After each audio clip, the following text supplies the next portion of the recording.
معاملہ نہیں چل رہا تھا، کسی نے ان کے ابا کو گالیاں نہیں دی تھی، ان کی جس سے بھی جنگ تھی، جس سے جو کچھ بھی اختلاف تھا وہ خالص لوجہ اللہ تھا، اور ان کا ایک چیلنج تھا کہ اگر میں غلط ہوں، اگر میں حق پر نہیں ہوں تو میرے سامنے بیٹھو، مجھے سمجھاؤ یا مجھ سے سمجھ لو۔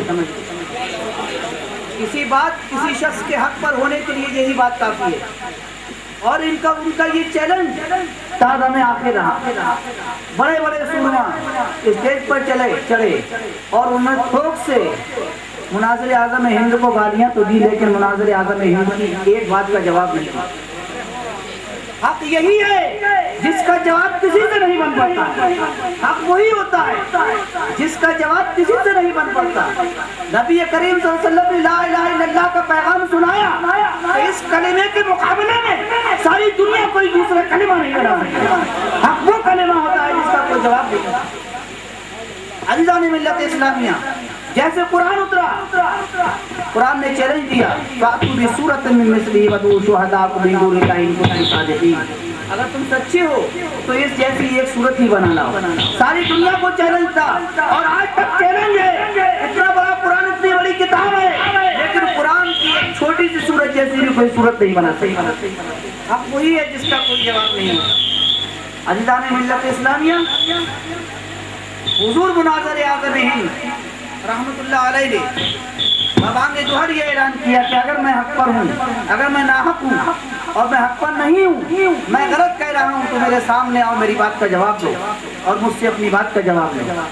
کوئی سورما ان سے بازو ملا کر بیٹھنے کے لائق نہیں تھا، کسی کی اتنی ہمت نہیں ہو سکی کہ ان کے جیتے جی ان کی زندگی میں ان کے بازو سے بازو ملا کر بیٹھ جاتا۔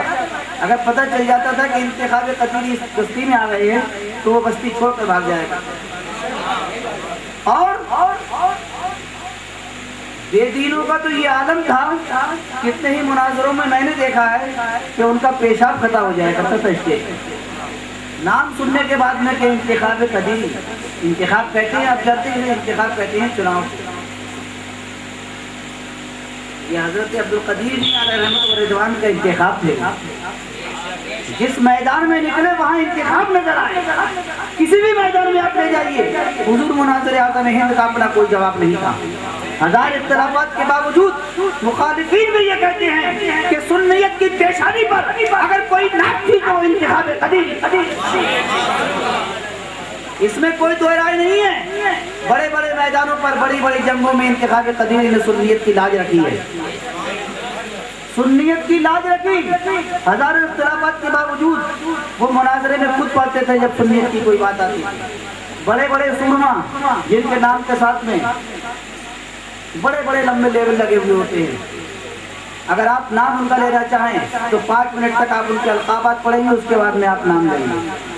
لیکن جب مناظرے کا موقع آتا تو پیر دکھائے جایا کرتے تھے اور یہی کہا کرتے تھے انتخاب سے جا کر ملنا۔ عزیزان ملت اسلامیہ، حق کہنے اور حق بات بولنے کا جذبہ ہر کسی کے سینے میں نہیں ہوا کرتا، یہ توفیق اللہ تبارک و تعالیٰ ہر کسی کو نہیں دیا کرتا۔ ابن زیاد صحابی کا بیٹا تھا لیکن حق نہیں بول سکا۔ ابن سعد حضرت سعد بن وقاص کا بیٹا تھا، اس صحابی کا بیٹا تھا جسے رسول پاک صلی اللہ علیہ وسلم نے دنیا میں جنت کی بشارت دے دی تھی، لیکن حق نہیں بول سکا۔ حق بولنے کا جذبہ، یہ حوصلہ ہر سینے کو نہیں ملا کرتا ہے، اس کے لیے بھی سینے مخصوص ہوا کرتے ہیں، اس کے لیے بھی مخصوص سینے ہوا کرتے ہیں۔ آپ ان کی زندگی کو دیکھیے، ان کی حیات طیبہ کو دیکھیے۔ علم کے میدان میں تو وہ اپنی نظیر آپ تھے، علم کے میدان میں وہ اپنی نظیر آپ تھے، یہ ان کے علم کی ہیبت تھی کہ مخالف کہاں جایا کرتا تھا ان کا نام سننے کے بعد، یہ ان کے علم کی ہیبت تھی۔ اور عزیزان ملت اسلامیہ، اتباع شریعت میں بھی وہ ایک ایسے پیر تھے جس کی کوئی مثال آج موجود نہیں ہے۔ میں دعوے کے ساتھ کہتا ہوں آج جس کی کوئی مثال موجود نہیں ہے، اتنے قدیری بیٹھے ہوئے ہیں۔ میں اللہ تعالیٰ کا واسطہ دے کر پوچھتا ہوں، خدا تعالیٰ کو شہید و وسیع جانتے ہوئے بتانا، کیا کبھی آپ نے مناظر اعظم ہند کو کوئی نماز قضا کرتے ہوئے دیکھا ہے؟ بتائیے۔ میں نے بڑے بڑے پیروں کو دیکھا ہے جمعہ کے دن دکانوں میں بیٹھے ہوئے ہوتے ہیں، یہ خانقاہیں ہیں، ان کی دکانیں ہیں، کہ کب کون سا کسٹمر آ جائے، لیکن وہ ایک ایسے شریعت مطہرہ کے پابند تھے کہ ان کی جانماز، ان کا مصلی اور ان کا لوٹا ان کے بیگ میں رہا کرتا تھا، جن میں کم از کم 15 پاروں کی تلاوت کیا کرتے تھے وہ. اور ایسے آپ مجھے قرآن سے جب آپ کوئی آیت پڑھے تو فوراً بتا دیتے تھے فلاں رکوع میں فلاں پارے میں ہے جائے. جو 15 پارے روز پڑھتا ہو اس سے قرآن کی کون سی آیت پوشیدہ رہ سکتی ہے؟ آپ خود سوچیے. میں اپنے ذاتی تجربے کی بات بتا رہا ہوں، باہر کی بات نہیں بتا رہا ہوں. میں نے ان کے ساتھ میں بہت سفر کی ہے، میری بہت قربت تھی. حضرت مناظر اعظم ہند رحمۃ اللہ علیہ سے میں کیلکٹا ان کے ساتھ سفر میں جا رہا تھا.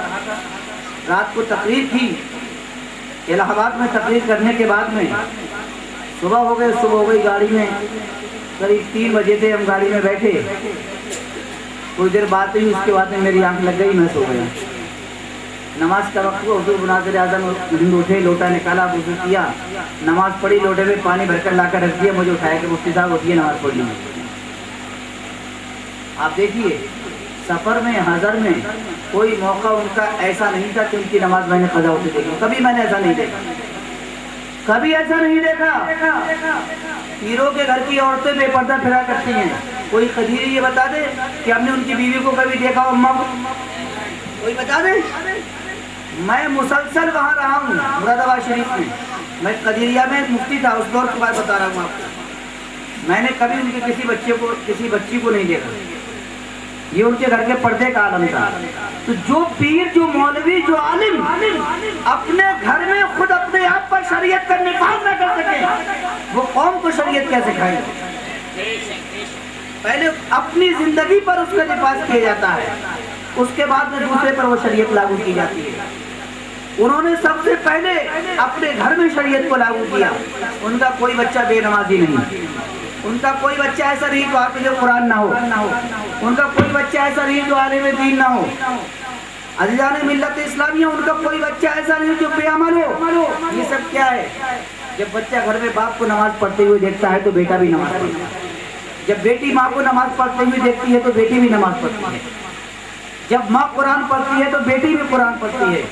جب ماں فلم دیکھے گی تو بیٹی 2، جب ماں ایک فلم دیکھے گی تو بیٹی 2 دیکھے گی. جب ماں ایک ناٹک دیکھے گی تو بیٹی 2 ناٹک دیکھے گی. جب باپ ایک ٹائم کی چھوڑے گا تو بیٹا 4 ٹائم کی چھوڑے گا. عزیزان ملت اسلامیہ، لیکن جو باپ رات بھر عبادت کرتا ہو اس کی اولاد پر کیا اثر پڑے گا؟ اس کی بیوی پر کیا اثر پڑے گا؟ عزیزان ملت اسلامیہ، ان کی زندگی اسلام کے سانچے میں اٹھی ہوئی ایک زندگی تھی. سیرت رسول اگر دیکھنا چاہتے ہیں تو آپ مناظر اعظم ہند رحمۃ اللہ علیہ کی زندگی میں دیکھیں. عزیزان ملت اسلامیہ، وہ اللہ تعالیٰ کی ایک نعمت تھی جو ہم سے چھن گئی. آج حقیقی معنوں میں سنیت یتیم ہو گئی. طاہر گیاوی اگر کسی نام سے کاپتا تھا تو مناظر اعظم ہند کا نام تھا. منظور نعمانی جس کا نام سن کر پسینے سے شرابور ہو جایا کرتا تھا، اس کا نام انتخاب قدیری تھا. جس میدان میں مناظر اعظم ہند نکلے، باطل چھٹتا ہوا چلا جاتا تھا. باطل کی گھٹائیں فوراً چھٹ جایا کرتی تھی. عزیزان ملت اسلامیہ، سینکڑوں مناظرے تو ایسے تھے جو صرف یہ پتہ چل گیا وہابیہ کو کہ حضرت مناظر اعظم ہند تشریف لا رہے ہیں تو اسٹیج پر ہی نہیں، مناظرہ کینسل، بھاگ گئے. اور اگر کوئی کبھی اسٹیج پر آ گیا تو کبھی ایسا نہیں ہوا کہ اس کا پیشاب نہ نکلا ہو. یہ کیا تھا؟ یہ ایک روپ تھا اللہ والے. ولی کی پہچان کیا ہے؟ ولی کے سینگ نہیں ہوتے ہیں جس سے پہچان لو کہ آپ یہ ولی ہے. اللہ تعالیٰ نے قرآن پاک میں ولی کی پہچان بتائی ہے، الذین آمنوا وکانوا یتقون، جو ایمان لائیں اور تقوی پر ثابت قدم رہیں. حضور مناظر اعظم ہند کی زندگی ایک متقیانہ زندگی. اللہ تعالیٰ نے ارشاد فرمایا، ان الذین آمنوا وعملوا الصالحات سیجعل لهم الرحمن ودا، جو ایمان لائیں اور اچھے عمل کریں اللہ تعالیٰ لوگوں کے دلوں میں ان کی محبت ڈال دیا. ان کے نیک عمل وجہ سے حضور مناظر اعظم ہند کی زندگی تقوی اور طہارت سے بھرپور زندگی تھی. عزیزان ملت اسلامیہ، اور جو ان کے اندر ایک خاندانی جوہر تھا حق گوئی، وہ تو اللہ تعالیٰ نے ان کے اندر کوٹ کوٹ کر بھرا تھا. وہ اللہ تعالیٰ نے ان کے اندر کوٹ کوٹ کر بھرا تھا. آج کا دور وہ ہے، قرآن پاک میں اللہ تعالیٰ نے بے دینوں سے گمراہوں سے ملنے جلنے سے بالکل منع کیا. نبی پاک صلی اللہ علیہ وسلم نے فرمایا ہے نہ تم ان کے پاس بیٹھنا، نہ ان کے ساتھ کھانا، نہ ان کے ساتھ پینا. وہ مر جائیں تو ان کی نماز جنازہ مت پڑھنا، یہاں تک کہ ان کے ساتھ بھی نماز مت پڑھنا. یہ اللہ کے نبی صلی اللہ علیہ وسلم نے فرمایا ہے.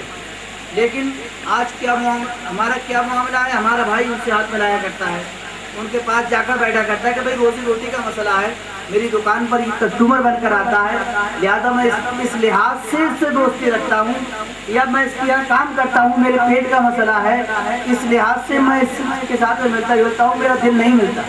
کہتا ہے میرا دل نہیں ملتا، دنیاوی طور سے میں اس سے ملتا جلتا ہوں. لیکن عزیزان ملت اسلامیہ، یہ پیٹ ہی ایک ایسی چیز ہے جو انسان سے کچھ بھی کہلوا دیا. اس پیٹ کی خاطر انسان چوری کیا کرتا ہے، اس پیٹ کی خاطر انسان جھوٹ بولا کرتا ہے، اس پیٹ کی خاطر انسان نہ جانے کیا کچھ نہ کر لیا کرتا ہے. اگر کسی کی آمدنی پر آپ حملہ کر دیں اور اس کی آمدنی پر اسے جھٹکا لگ جائے، پھر آپ جو چاہیں وہ کہلوا لیں. آپ سے سمجھوتا کرنے کے لیے تیار ہو جائے گا. ایک انسان اپنے پیٹ کی خاطر باطل سے سمجھوتا کرنے کے لیے تیار ہو جایا کرتا ہے. لیکن حضور مناظر اعظم ہند کی شخصیت وہ شخصیت تھی کہ ان کی روزی روٹی پر بھی حملے کیے گئے، انہیں گالیاں بھی دی گئی، ان پر جانی مالی طور سے بھی حملے کیے گئے. لیکن حضور مناظر اعظم ہند کی زبان سے جو نکلا آخر دم تک وہی نکلتا رہا. کبھی ان کی زبان سے کبھی ان کی زبان بدلی نہیں، کبھی ان کی زبان بدلی نہیں. بڑے بڑے سورما ان کے سامنے بات کرنے کے لیے آئے. عزیزان ملت اسلامیہ، میرے سامنے دو واقعات ہیں جو میرے چشمگیر ہیں. میں دلی میں رہتا تھا، ویلکم میں. یہ 1900 غالباً 92 یا 93 کی بات ہے، اور میرے تعلقات حضور مناظر اعظم ہند سے 1987 سے ہیں، 1987 سے، جب میں فارغ ہو کر آیا تھا. اور میرا پہلا جلسہ ایک دین نگر پور احمد آباد میں، جسے ڈینگر پور کہتے ہیں، وہاں ہوا تھا، اور وہاں میرے تعلقات وہاں سے پیدا ہوئے. اس کے بعد میں کبھی ٹوٹے نہیں، الحمدللہ کبھی نہیں ٹوٹے. اپنے جتنے بھی تعلقات رہے ہیں وہ حق بولنے والوں کے ساتھ رہے ہیں، باطل والوں سے نہیں. اگر باطل والوں سے رکھتے تو کل کربلا بھی یزید سے ہاتھ ملا دیا ملا لیا ہوتا. غیر نہیں تھا، رشتہ دار تھا، حضرت فاطمہ کا ماموزاد بھائی تھا، کوئی غیر نہیں تھا وہ، لیکن ہاتھ نہیں ملایا. عزیزان ملت اسلامیہ، دہلی میں ایک بہت بڑے عالم صاحب تھے، اختلافات کا نیا دور تھا. حضور مناظر اعظم ہند کو بلایا اور یہ کہا کہ آپ صلح کر لو تو بہتر رہے گا. حضور مناظر اعظم ہند نے فرمایا کہ میرے چند سوالات ہیں، ان کا جواب دے دیں، مصالحت اپنے آپ ہو جائے گا. فرمایا نہیں، بغیر سوالات کے جواب کے آپ صلح کر لیجیے. آپ نے فرمایا انتخاب جس کا نام ہے وہ دین میں سودے بازی نہیں کرتا. میرے سامنے کی بات ہے، بڈھا بہت تجربہ کار تھا، نام نہیں لوں گا، وہ بھی دنیا سے جا چکے ہیں، بہت تجربہ کار بڈھا تھا. آپ نے فرمایا انتخاب جس کا نام ہے وہ دین میں سودے بازی نہیں کرتا. اگر میرا کسی سے اختلاف ہے تو وہ بھی اللہ کے لیے ہے، اور کسی سے دوستی ہے تو وہ بھی اللہ کے لیے ہے. بولے جب تک وہ اپنی باتوں کا جواب نہیں دیتے اور صفائی مجھے نہیں پیش کرتے، اس وقت تک اتحاد کی کوئی راہ نہیں ہے. آپ کے ساتھ بنا کرتے بولے اتحاد تبھی ہو سکتا ہے جبکہ آپ شریعت کی روشنی میں مجھے ان سوالوں کے جواب دیں. بڈھا منہ دم دبا کر بھاگ گیا، منہ دکھانے قابل نہیں رہا. حالانکہ بہت بڑا رام تھا، بڑی بڑی کتابیں لکھی ہیں، ایسی کتابیں لکھی ہیں، لوگ یہ کہتے ہیں کہ ان کتابوں کو پڑھ کر زلزلہ آ گیا، ان کتابوں کو پڑھ کر زلزلہ آ گیا ہے. لیکن پورا حضور مناظر اعظم ہند کی بات کا جواب نہیں دے سکا. حالانکہ بڑا بہتر بات تھا، بہت بڑا بات جگہ بڈھا تھا وہ، لیکن حضور مناظر اعظم ہند پر کوئی داؤ نہیں چلتا تھا.